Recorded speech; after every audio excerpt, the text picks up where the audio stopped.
As many may know already, since its original conception in 2006, the Audi Q7 has quickly become one of the most popular luxury SUVs out there. Among its other competition, people still choose the Q7 because of its design, luxury, and most importantly, its driving dynamics. Today doesn't only just mark the very first Audi review on this channel, but this is also the first time we're looking at the Q7, one of my Volvo XC90's main rivals. So today we're going to get up close and personal and take a deep dive and learn all about the first generation Audi Q7.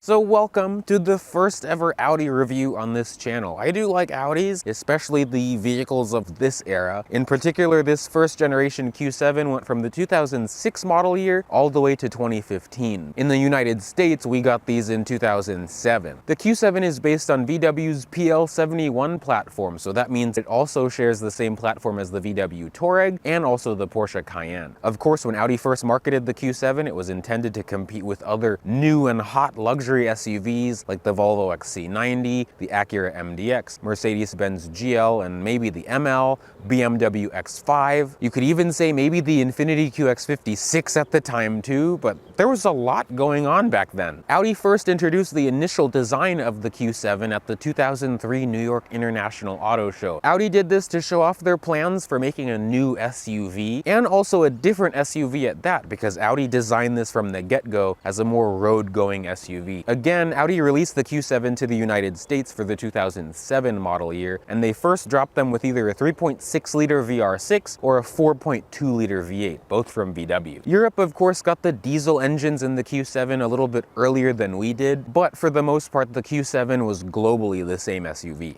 Audi actually contemplated making a Q7 hybrid as well and to sell it to the United States, but unfortunately this was when the dollar was pretty low in the United States in about 2008, so Audi decided to pull that plug. The Mk1 Q7 like this one was facelifted for the 2010 model year, and it was given an updated front end and rear end, of course new technology with a restyled dash and more standard features inside as well. Most importantly, Audi got rid of the V6 and V8 from the pre-facelift models for two 3-liter engines, either a 3-liter gas V6 or a 3-liter turbo diesel V6. They also received a new 8-speed automatic transmission in this refresh as well. All Q7s and Touaregs have been built in the Volkswagen Auto Group's Bratislava plant in Slovakia, but Porsche actually built the Cayenne in a different factory because it was too good. Now this Q7 in particular doesn't belong to anyone I know specifically. This is yet another wholesale car that belongs to my old friends at Orsman Volvo VW of Bethesda, Maryland. If you don't know what a wholesale car is, this is pretty much just someone's car that they traded in, and we'll see where it ends up. But this big gray thing is a 2014 Q7 3-liter S-Line Prestige, the top trim for the Q7, giving this an MSRP back in the day of about $65,000. This thing is also sitting in Audi's Daytona Gray Metallic, which does look nice, but Audi did offer some more vibrant colors in the first gen Q7 as well. This thing is sitting at about 89,000 miles, and it does have its fair share of bumps and bruises, but it's still here. In terms of trim levels, Audi was thankfully pretty simple when it came to the Q7. We really only had 3 options: Premium, Premium Plus, and the Prestige. The only real difference is the gas version will be this S-Line Prestige instead of the TDI just being the Prestige. Once again, by 2014, Audi only sold the Q7 in the US with 2 powertrains, and both of them were 6 cylinders. I can now introduce to you the confusing nomenclature of Audis, even back in the day. On the back of this car it says 3.0T, which you would think is a 3-liter turbocharged V6 or whatever, but under the hood of this is actually a 3-liter dual overhead cam supercharged V6. Audi did use this engine in a few other products as well, so it is proven and it's relatively reliable besides some oil leaks here and there, but it does make great power, 333 horsepower and 325 pound-feet of torque. The engine is paired to an 8-speed automatic transmission and Audi's Quattro all-wheel drive, which is based on the Haldex systems from Volvo turbo, but from personal experience and from what I've read, it really seems like the Quattro systems are more durable. Most of the time it will choose to send 60% of power to the front and 40 to the rear, but it can also vary torque between the front and rear depending on wheel spin and traction. The reason why it's more capable than the Haldex system in my XC90 is because Audi actually put a torsion center differential in this instead of clutch packs. All of this gets this 5,400 pound SUV to 60 miles an hour in under 7 seconds. Audi said 6.9. And in terms of MPGs for the 3-liter V6 petrol engine, Audi rated this at 16 in the city and 22 on the highway. So one of the reasons why I don't personally have an Audi is because I'm admittedly a little bit scared of the maintenance just because I don't really know much about the platform. But I do know that this 3-liter engine is pretty reliable. They put this in the S4, the SQ5, just keep up with oil changes and other fluids because that will really keep this thing happy, and it will also keep the seals happy too so it doesn't start leaking prematurely. Sometimes you may have to deal with fuel injectors, spark plugs, but the main thing to keep in mind if you're looking at buying one of these is that this engine runs on a timing chain. It is nice that you don't have to replace the chain like a timing belt, but Audi does recommend every 40 to 60,000 miles to check the tension of the timing chain. You can already tell by its looks that the Q7 is pretty big. This is sitting at 200 inches long, making it 11 inches longer than my Volvo XC90 and only 1 inch shorter than the Mercedes-Benz GL. Even though this is the top S-Line Prestige trim, air suspension was not standard. It was optional, and this one does not have it. The Q7 did ride on 19-inch wheels from the factory, but this one is riding on these aftermarket 19s. Even though Audi says the Q7 isn't an off-roader, there is still a decent amount of ground clearance as well, sitting at 8 inches. I've always personally found the rear end of the Q7 and also the smaller Q5 to be interesting. Audi still does this too, with this clamshell style tailgate. Again, this new model has these updated tail lights, but if you open the trunk, which is a power tailgate, with not only this button but also the key or inside the car as well, then the brake lights and tail lights move to down here when the trunk is open so you don't get rear-ended. Of course, luxury and utility can't 100% coexist, but Audi did a pretty good job at it. There's 10.9 cubic feet behind the third row in this thing, which is comparable to my XC90. If you fold the third row seat down, which is pretty easy, it's actually easier to put it down than put it up from back here. You get 47 cubic feet of volume. And then after you fold the third row and second row down, you can get up to 72 cubic feet of volume. Unlike the Volvo though, thankfully there is a nice little storage compartment underneath here. The battery's in the trunk now. Audi does thankfully also include a space saver spare tire that you have to blow up. There's also a power outlet in the trunk here, and then in the tailgate, in typical German car fashion, because it will break down, this is an area where you could put the emergency triangle for when you're on the side of the road. Audi does say you can tow with your Q7, doesn't matter if it's the petrol or the diesel. You can tow 5,500 pounds with this petrol S-Line 3-liter, or you could tow 6,500 pounds if you get the TDI diesel. Just like other automakers, thankfully Audi has also thought about ease of access for the third row, because there's a lever on the top of the outboard rear seats that you just click or flick, and then it slides the seat forward just like everything else. In the third row of the Q7, things are again pretty comparable to a lot of other SUVs, even though this thing looks pretty big outside. I'm 5'9" and I'm actually pretty comfortable. This third row is certainly for 2 people. The middle seat here is all the way back in its tracks and it moves back pretty far, and my knees aren't necessarily touching the back of the seat yet, maybe, a millimeter away. But to my surprise, I'm actually pretty comfortable. I can fit my feet under the seats, and it's pretty wide, so 2 of me could fit back here. Especially if this seat was slid up a little bit, I'd really be comfortable. And I was really surprised to find out that this thing has a moonroof. Well, it doesn't open, but it has a sunroof for the third row passengers as well. Third row passengers also have rear air vents, and also where the tonneau cover would go is actually where there's two cup holders, one on each side. As we enter the second row of the Q7, things are very spacious back here. Right now, the middle seat isn't even all the way back in its tracks, and I'm 5'9" once again, and I have great legroom. The driver's seat is in my driving position. This one also has the pano moonroof, so headroom is all right throughout the whole interior of this car, even in the third row. The second row seat does slide forwards a bit, like this, and backwards.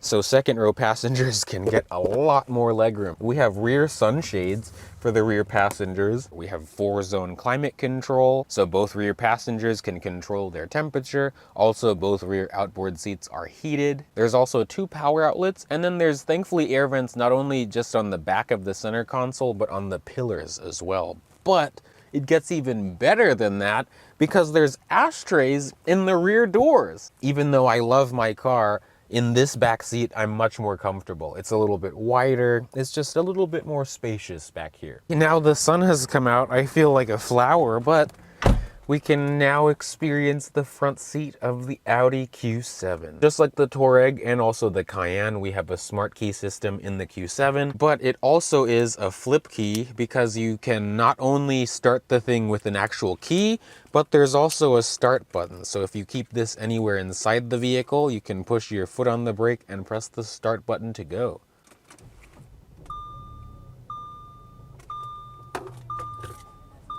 So yes, welcome to the interior of the Audi Q7. It really does feel nice and newfangled in here, especially for 2014. First of all, I put it in reverse. We have a 360 view camera. There's so many different camera angles that you can see in this thing. You can see there's a front camera, there's curb views. Upon initial impressions, this thing really does feel nice. It has a streamliner type feeling to it. It really does have a grand presence on the road. Throttle response is pretty good, even in normal mode.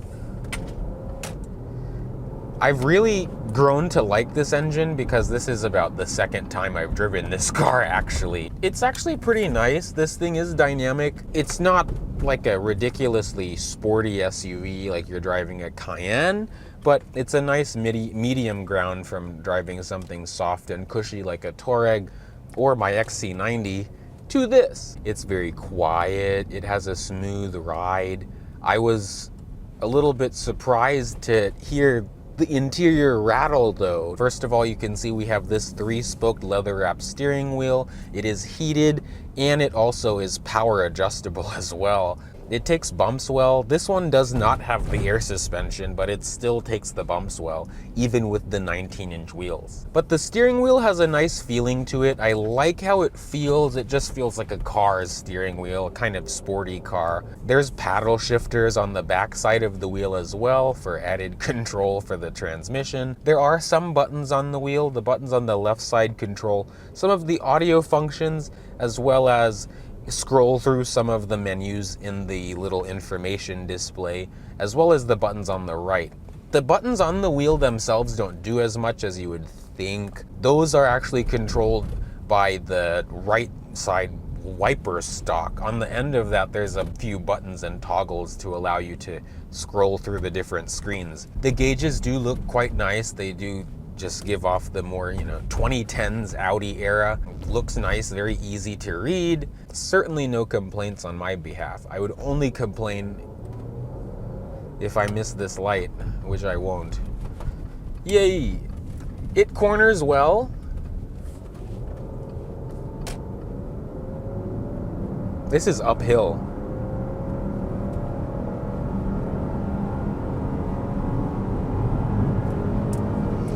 It's very effortless with how it puts its power down. The brakes, just because this is a big SUV, you definitely feel the weight of the vehicle when you're hitting the brakes hard, but there's nothing wrong with that. The engine is very quiet as well. Behind the steering wheel on the left side, we do have the wiper stalk, and on the dash will be the headlight controls. They are thankfully automatic.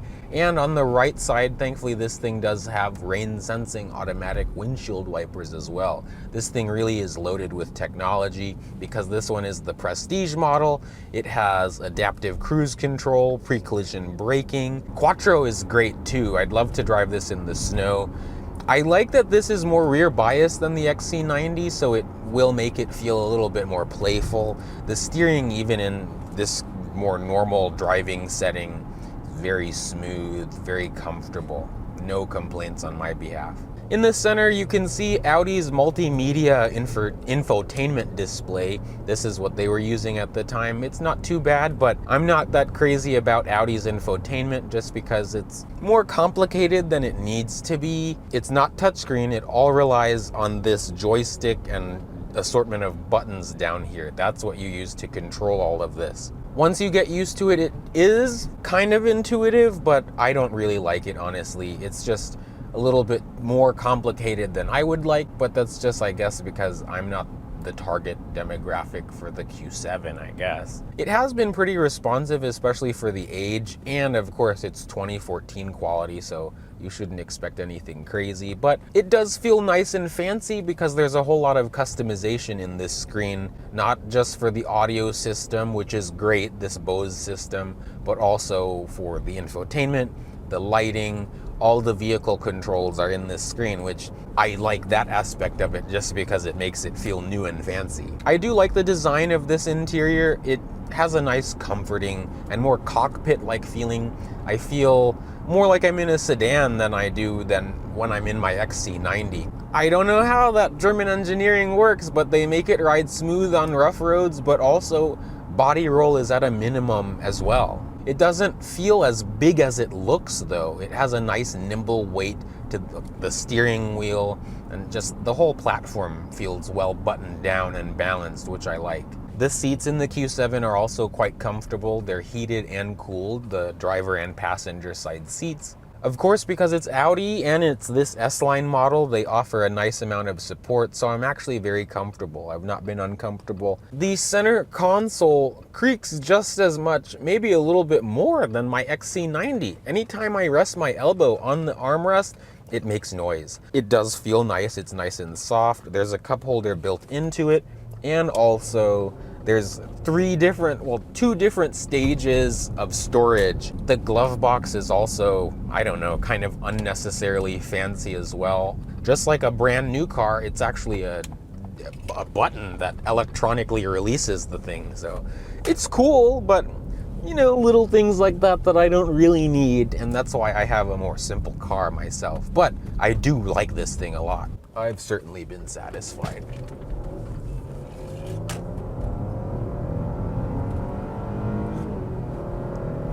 It's very smooth, very quick. The engine is quiet. Road noise is at a minimum. Wind noise is at a minimum. Obviously, right now I'm not on the highway, but even at higher speeds, this thing feels wonderful. It does feel of a higher echelon, I guess that's the word, than the XC90. And I really do like my XC90, but this thing feels so much better. Within the first minute, I was like, oh wow, this is a fancy car. I'll put the transmission into sport. The 8-speed, certainly no complaints on my behalf.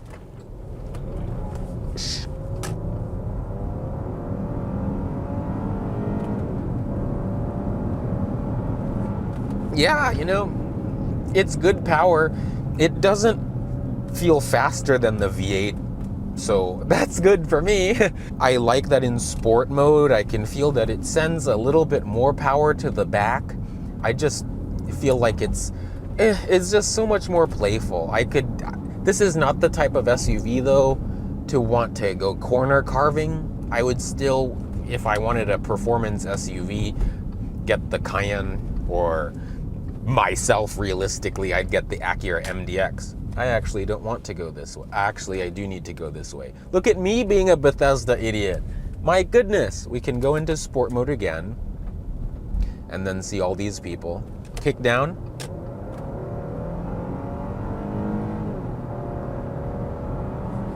It really, I mean, it feels light on its feet, but I don't know, acceleration feels pretty comparable to whatever else is in this class. I just will admit the interiors of Audis are a little bit more sterile than not. Things thankfully feel nice. The door card feels nice. Of course, we have things like memory seats, memory steering wheel. All four windows are auto up and down. So many creature comforts in this car that really just make it a competent choice back then and nowadays if you're still cross-shopping for one of these. And that, my friends, concludes our time with Audi's Q7 of 2014. Let me know in the comments if you have a Q7 or any TL71 platform VW product. These really are great SUVs that offer a whole lot of technology and opulence, especially for the money. I still really like my car, and it's not like I want to buy a Q7, but I see why people like them. This might have some more expensive maintenance items, but it really just depends on which version of XC90 or Q7 you get. This isn't a comparison though, but before I start rambling about both of these SUVs, remember to like, comment, and subscribe for many more videos just like this. Again, I appreciate you hanging out with me today and looking at the Audi Q7, and I'll see you all in the next video. Bye, peeps.